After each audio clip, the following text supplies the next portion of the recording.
D4 la ngikukhombisa umuntu odlala neKings Indian Defence ozodlala iKnight yena ngithi thina sizobe sesidlala iKnight le ku B sibeke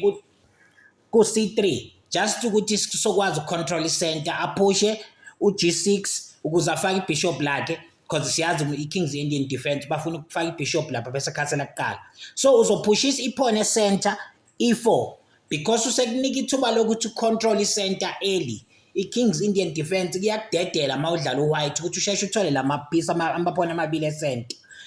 la usulungiselela ukuthi uphushe ipawn uattack knight so uzophusha yena uD6 ukuze akuvimbe ukuthi ukwazi ukuthi uphushe ipawn lakho. What do you do ke ngoba uyarifuna ukulifusha lela pawn usuzofaka ibishop manje uthatha ibishop to C leli ulibeke lapha ku F4 uthi noma kanjani mfowethu la ngiyangena ngizoyiphusha le pawn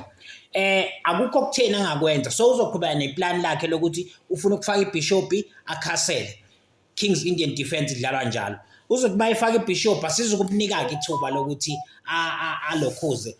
azakhasele sizophusha ipawn leli E5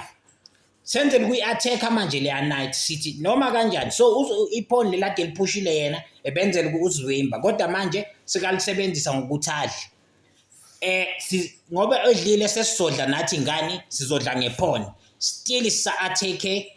i-knight yakhe kodwa into fanele uyibuke ukuthi ukudla ngale pawn sekwenza si-attackile le knight kodwa ama-queen aseqondene okusho ukuthi asengakwazi ukuthi athathe iqueen yakhe qala azo-exchange noma abalekisa i-knight but the best move njengamanje ukuthi aqala abaleki azo-exchange iqueen azothatha iqueen right mayithatha iqueen uthatha back ngerook uthatha ngoba iqueen yakhe izobe isihambile then wena ngerook uthatha iqueen yakhe still ke inkinga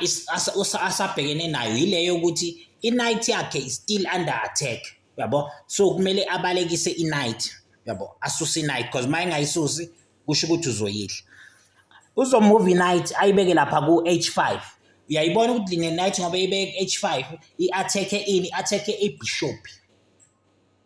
i-attack ibishop so kuyakuphoqa ukuthi kumele wenze something but sizomove i-knight siyibeke ku D5 it looks like sizama ukudefenda leli bishop because knight mayihle lapha uzonaka ukuthi idefendile ibishop uma engashaya nge-knight yakhe shaye le bishop sizokwazi ukuthi sishaye back nge-knight kodwa enye into esiyi-threatenishayo lapha ukuyoshaya futhi lapha ku C7 and emashaya ku C7 there will be a check yabo so fanele enze something lapha the best move angayenza ukudlala i-knight to A6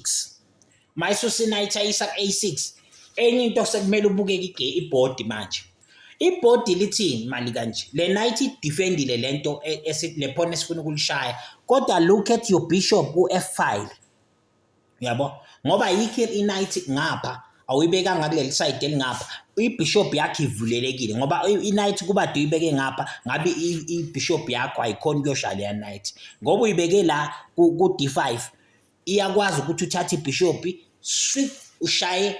i-knight yakhe uma edla kuyamphoqa ukuthi akayidle manje le bishop yakho because mangabe engayidli kusho ukuthi uluze i-piece for free enye into umuntu angayenza because uyazi ukuthi mayedla le pawn uzoyoshaya wena nge-knight angaqala ngokufuna ukushaya ibishop ukuze adirect ukuthi ungabusaya nge-knight lapha uyothi check ngoba usuluze ibishop leli elingapha right ufuna ubukeke ukuthi mawubala ama-piece uwabala njani yabo okay lapha sesiwudlile u3 masidla i-knight sakhumbula sibala sithi it's worth 3 points sesisebenzisile ibishop sayoshaya i-knight yeke le knight yakhe shaya uthi check ushaye i-king yakhe lapho kuzobe sekumphoqa ukuthi akamove kuyamphoqa ukuthi manje akaye kuphi ku F8 that's the only move akufanele aye kuyona bese ke it's obvious usuthatha manje irook ngakwazi ukuyothatha irook nge-knight but asikho isidingo sokudla leya rook leya uthatha irook yakho uyibeke ku D8 it will be a checkmate because akasenayo manje mawubeka irook lapha ithi checkmate because akasenayo ipiece angavimba ngayo. Uyabona ukuthi amapiece udle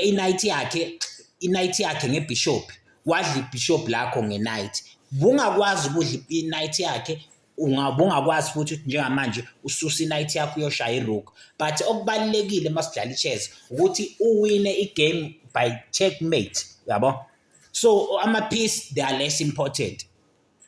Ngiyabonga, ngicela uyizame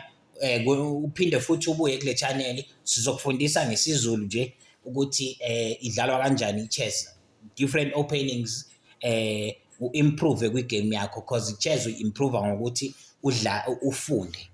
The more ufunda the more uba ngcono kwi-chess. Siyabonga.